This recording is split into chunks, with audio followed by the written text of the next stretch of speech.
often find myself wallowing and making misery about the difficulties that this market seems to be throwing at me on a constant and daily basis. Stop throwing landmines at my feet, would you? The truth is, life's pretty easy, and sometimes we forget that. We have what I call first world problems. Gotta tell you guys, gratitude. I can't lose sight of that. To take it a step further, those realtors that I bitch about all the time, they entrust me with their business, don't they? Listen, I know the numbers. I know the average realtor isn't doing really any business. That means when that realtor sends me a deal, they need it and they're looking for results and they trust me. I can't take that responsibility lightly. Further, I need to see that referral for what it truly is. Extraordinary trust in my abilities to perform my duties as a loan officer, because the margin for error is a sliver because that agent needs to close that deal. I have to be grateful for that situation. I don't take it lightly. See it for what it is. And we can't take this idea, the singular purpose of gratitude,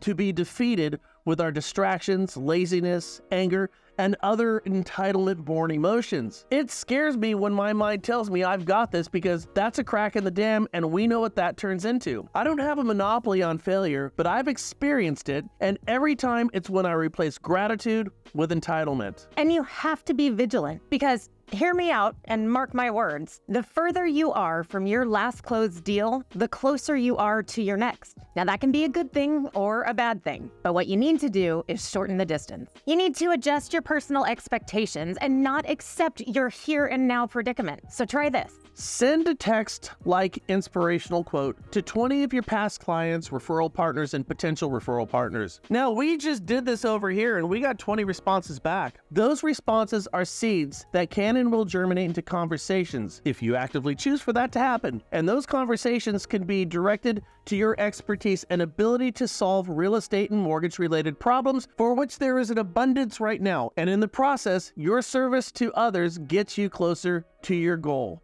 that next deal. But you gotta have the discipline to do it. Discipline is your solution. Vigilance is your solution. Service is your solution. Gratitude, humility, and community. As you and those you touch are in this together. Agents, clients, business. But you have to see that, know that, and take action. You gotta see these problems. You gotta work your problems. You gotta change your problems and your reality. We are the sum total of all of our choices.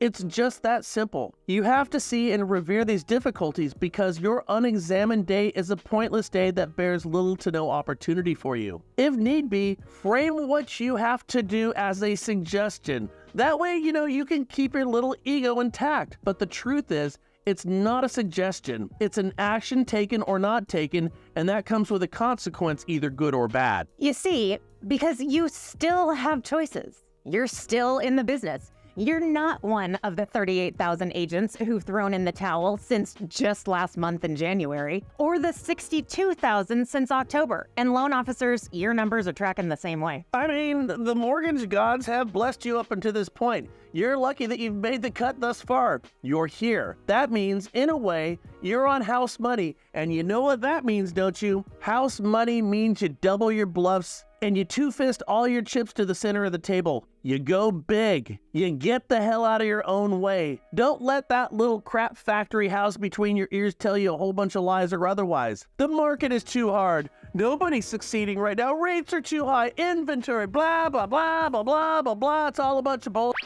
You've got this. But even if you don't, as Emerson said, our greatest glory is not in never failing, but in rising up every single time we fail. Now here's my question, and I've shared my struggles with you before. Am I talking about the virtues and disciplines of marketing or sobriety? They're both a fight. I just noticed the discipline of these two things run along the same tracks. Now, I want to tell you this. Today at 9 a.m., I have a Zoom to discuss these two issues, sobriety and marketing, and the disciplines to succeed at both. And we discuss it as it pertains to your real estate or your origination business. So if this speaks to you as it does to so many folks in our industry, or you know somebody who it does speak to, come on, be a part of our community, because community is the cornerstone of conquering both. I hope this helps.